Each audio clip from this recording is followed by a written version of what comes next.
4ஆம் அதிபதியும் 6, 8ஆக இருக்கக்கூடாது. அப்படி 6, 8ஆ இருந்தாங்கன்னா வீடு அமைவதில் தடை தாமதம் போராட்டங்கள் ஏற்படும். 6, 8ஆ இல்லாம இருந்தாங்கன்னா கண்டிப்பா கிடைக்கும்.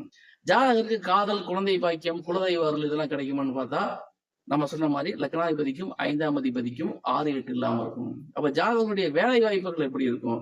ஜாதகருடைய உடல் ஆரோக்கியம் எப்படி இருக்கும்? ஜாதகர் கடன் நோய் எதிரிகள் எப்படி இருப்பான்னு பார்த்தா லக்னாதிபதியும் 6ஆம் அதிபதியும் 6, 8ஆக இருந்தாங்கன்னா இந்த ஜாதகருக்கு நோய், எதிரி, வம்பு, வழக்கு, கடன் இதெல்லாம் அதிகமாக இருக்கும் அப்படிங்கிறத நம்ம புரிஞ்சுக்கலாம். அதே சமயத்துல லக்னாதிபதிக்கும் 6ஆம் அதிபதிக்கும் 6, 8ஆக இல்லாம இருந்தாங்கன்னா ஜாதகருக்கு எல்லாமே கிடைக்கும்.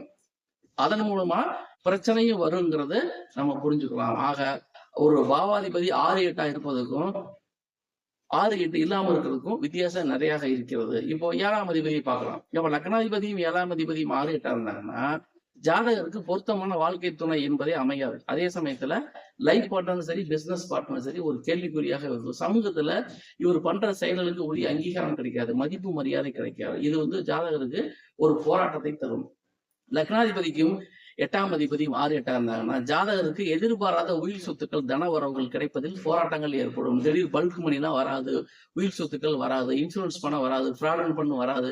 இதன் மூலியமா ஒரு பிரச்சனை இருக்கு, வலி வேதனைகள் இருக்கு, விபத்துகள், கட்டங்கள் இருக்குன்னு நம்ம பொதுவா தெரிஞ்சுக்கலாம். அதே சமயத்துல லக்னாதிபதி 9ஆம் அதிபதி இருந்தா புகழ் 9ஆம் இடங்கிறது புகழை குறிக்கும், உயர்கல்வியை குறிக்கும், குருவர்ல குறிக்கும், திருவர்ல குறிக்கும். அப்ப லக்னாதிபதிக்கும் 9ஆம் பாவாதிபதிக்கும் 6, 8ஆ இல்லாம இருந்தாங்கன்னா ஜாதகருக்கு அனைத்து விஷயமான நன்மைகளும் கிடைக்கும். அதே சமயத்துல நம்ம தொழில்னு பார்க்கும்போது லக்னாதிபதியும் 10ஆம் அதிபதியும் பார்க்கணும். லக்னாதிபதியும் 10ஆம் அதிபதியும் ஒருவரே ஆகி அவர் நல்ல முறையில் இருந்தால் ஜாதகருக்கு தொழில் உண்டு.